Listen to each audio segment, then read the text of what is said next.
Hello friends, कैसे हैं आप सभी। से फ्रेंड्स, यहाँ पे हम जिस टॉपिक के बारे में डिस्कशन कर रहे हैं वो टॉपिक आपको हेल्प करेगा आईसीएमआर में। ठीक है, तो वहाँ पे कुछ विटामिन्स के बारे में पूछा जा सकता है एंड काफ़ी इम्पोर्टेंट है विटामिन्स। तो यहाँ पे आप देखेंगे फैट सोल्यूबल विटामिन्स हैं। ठीक है, उनके नाम दिए हुए हैं, active form of cofactor and biochemical function क्या होता है एंड फिजियोलॉजिकल सेल्यूलर उनका जो रूल है वो क्या है। ठीक है, तो यहाँ पे आप देखेंगे कि सबसे पहले आपका ई, ठीक है, विटामिन ई, तो वो टोकोफेरोल होता है उसका नेम एंड उसका जो बायो केमिकल फंक्शन है वो रिडक्शन है। ठीक है, एंड इसका रोल होता है anti oxidation, regulation of enzyme action and different physiological process में। ठीक है, K2, अब K2 को उसका नाम होता है मीना क्विनोन।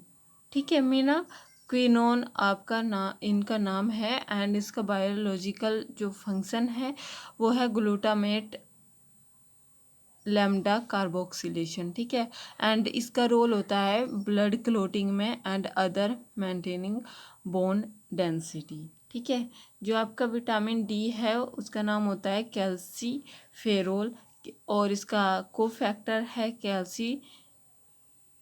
कैल्सीट्रोल। ठीक है, and gene expression, biochemical function gene expression and इसका रोल होता है बोन ग्रोथ में। ठीक है, नेक्स्ट है आपका विटामिन ए। विटामिन ए को हम बीटा कैरोटीन कहते हैं। रेटिनल एंड रेटिनोइक एसिड इसका कोफैक्टर है। जो रेटिनल है उसका बायोकेमिकल फंक्शन हो जाएगा conversion of light to neural signals. ठीक है, एंड नेक्स्ट इसका जो रोल है वो साइट में होगा एंड जो रेटिनोइक एसिड है वो ग्रोथ फैक्टर उसका फंक्शन है एंड उसका रोल होगा टिश्यू ग्रोथ में। ओके, नेक्स्ट यहाँ पे दिया हुआ है वाटर सोल्यूबल विटामिन। ठीक है, वाटर सोल्यूबल विटामिन आपकी होती हैं B1 एंड C। ओके, तो यहाँ पे आप देखेंगे कि B1 को नाम होता है थायमीन और इसका को फैक्टर है thiamine diphosphate and TDP। Okay, biochemical function हो जाएगा decarboxylation, decarboxylation and decarbonylation. Okay, and इसका रोल होता है energy production from carbohydrates nucleotide synthesis में। B2 जो होता है उसको हम राइबोफ्लेविन कहते हैं। FADH2 इसका को फैक्टर है। एक्टिव फॉर्म इसकी जो को फैक्टर है वो FADH2 है। ऑक्सीडेशन एंड रिडक्शन में इसका रोल होता है एंड इधर अगर रोल की बात करें तो वो होता है energy production from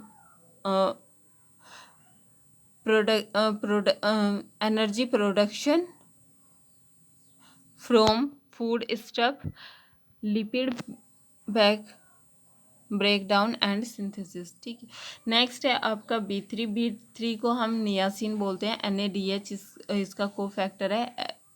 oxidative reduction में इसका वो होता है बायोकेमिकल फंक्शन है एंड फिजियोलॉजिकल जो सेल्यूलर रोल है वो होता है energy production from food stuff, lactic formation lactic fermentation and lipid synthesis. Next है B5 जिसका नाम भी ऐसा ही है, इसके नाम पे ही पेंटाथेनिक एसिड। इसका कोफैक्टर आपका कोएंजाइम A होता है और इसका जो बायोकेमिकल फंक्शन है वो एसाइल ट्रांसफ़र होता है। इसका जो रोल है वो energy production from food stuff, fatty acid synthesis होता है। एंड B6 को हम पायरिडोक्सिन बोलते हैं एंड इसका जो को फैक्टर है वो पायरिडोक्सल फोस्फेट PLP होता है and transamination, racemization and decarboxylation and elimination. ठीक है, BY एलिमिनेशन। एंड इसका जो रोल होगा वो amino acid break down and collagen break down में इसका रोल होता है B6 का। ठीक है। नेक्स्ट है B7। B7 को हम बायोटीन बोलते हैं एंड इधर आपका बायोटीन एंड बायोटीन इसका कोफैक्टर है कार्बोक्सिलेशन एंड इसका जो रोल होता है वो glucose and fatty acid synthesis leucine synthesis में होता है। नेक्स्ट है B9। ठीक है। तो B7 के बाद B9 को folic acid and tetrahydrofolate THF इसका कोफैक्टर है एंड 1 कार्बन ग्रुप ट्रांसफर करता है एंड इधर amino acid and nucleotide synthesis में इसका रोल है। B12 आपका कोबेलेमाइन होता है को एंजाइम B12 इसका कोफैक्टर है एंड इसका जो बायोकेमिकल फंक्शन है वो intramolecular and rearrangements and methyl transfer होता है। न्यूक्लियोटाइड सिंथेसिस में इसका रोल होगा।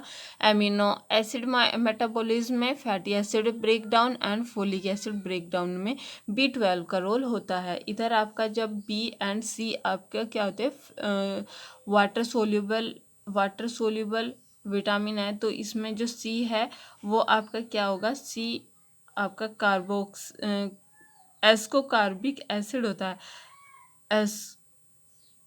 एस्कॉर्बिक एसिड होता है। एस्कॉर्बिक एसिड इसका कोफैक्टर है and proline hydroxylation and reduction इसका फंक्शन है एंड इसका अगर रोल की बात करें तो रोल होता है इसका collagen synthesis and anti oxidation में। ठीक है। Collagen synthesis and anti oxidation में इसका रोल होता है। ओके। तो यहाँ पे आप जैसे देखेंगे कि जो फैट सोल्यूबल विटामिन है, तो जो फैट सोल्यूबल विटामिन है उनको आप एक कोड से याद रख सकते हैं, कीड़ा, जैसे KEDA। ठीक है।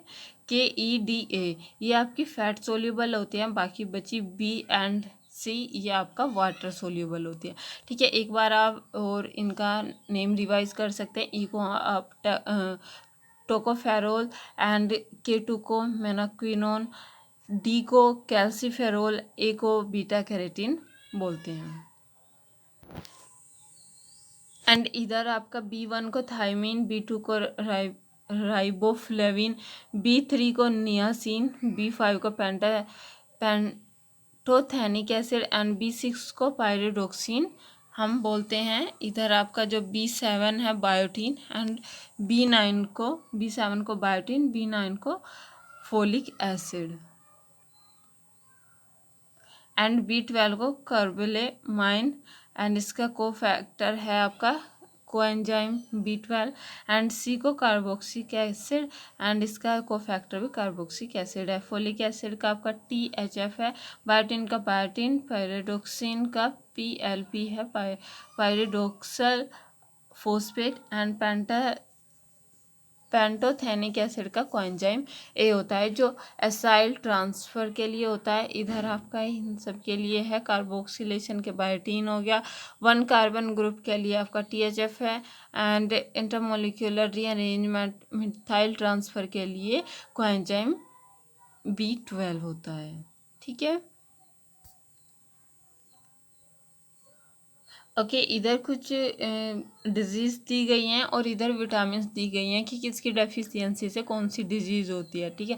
डेफिशिएंसी ऑफ विटामिन E की वजह से आपका क्रेजी चिक डिजीज होती है। विटामिन E की वजह से ही आपका न्यूट्रिशनल मस्कुलर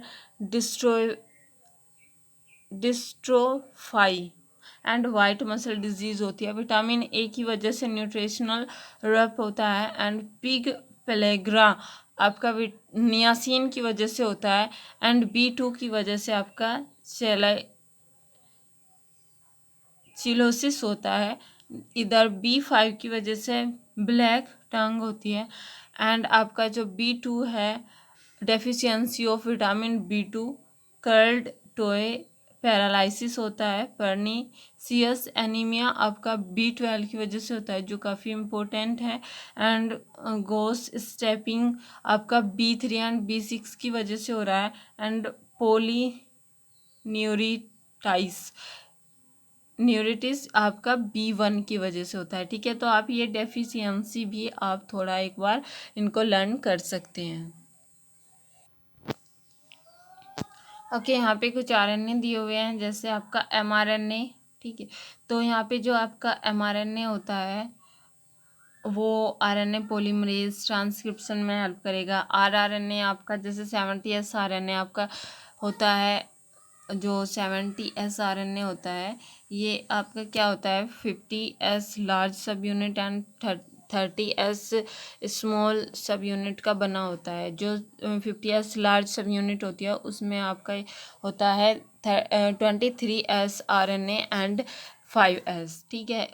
इधर जो आपका 30S RNA होता है उसमें आपका यूनिट होती है 16S RNA। इधर फिर सेकंड आपका जो यूकैरियोट में पाया जाता है 80S, जो 70S होता है वो प्रोकैरियोट्स में होता है। 80S आपका यूकैरियोट्स में पाया जाता है। इसकी दो यूनिट होंगी, लार्ज एंड स्मॉल। तो जो लार्ज है वो 60S लार्ज सब यूनिट आपका 28S and 5.8S and 5S पाया जाता है। इधर जो 40S स्मॉल यूनिट है उसमें 18S होता है, ठीक है। tRNA आपका secondary structure and tertiary structure होता है, ठीक है। इधर आपका अदर RNA की अगर हम यहाँ पे बात कर रहे हैं तो अदर RNA आपका SNRNA हो सकता है, जो प्रोटीन डिग्रेडेशन में होगा। HNRNA है, SIRNA, MIRNA, ठीक है। जो SIRNA MIRNA है वो जीन रिलेंसिंग में रोल होता है उनका, ठीक है। आई होप कि आपको ये सारा रिवाइज हो गया होगा। एंड वीडियो अगर हेल्पफुल लगी हो तो please comment, share and subscribe ज़रूर करें। एंड थैंक यू फ्रेंड्स, ये वीडियो आपको हेल्प करेगी आपकी ICMR की प्रिपरेशन में, जो 8 जुलाई को एग्ज़ाम होने वाला है। Thank you friends, happy learning.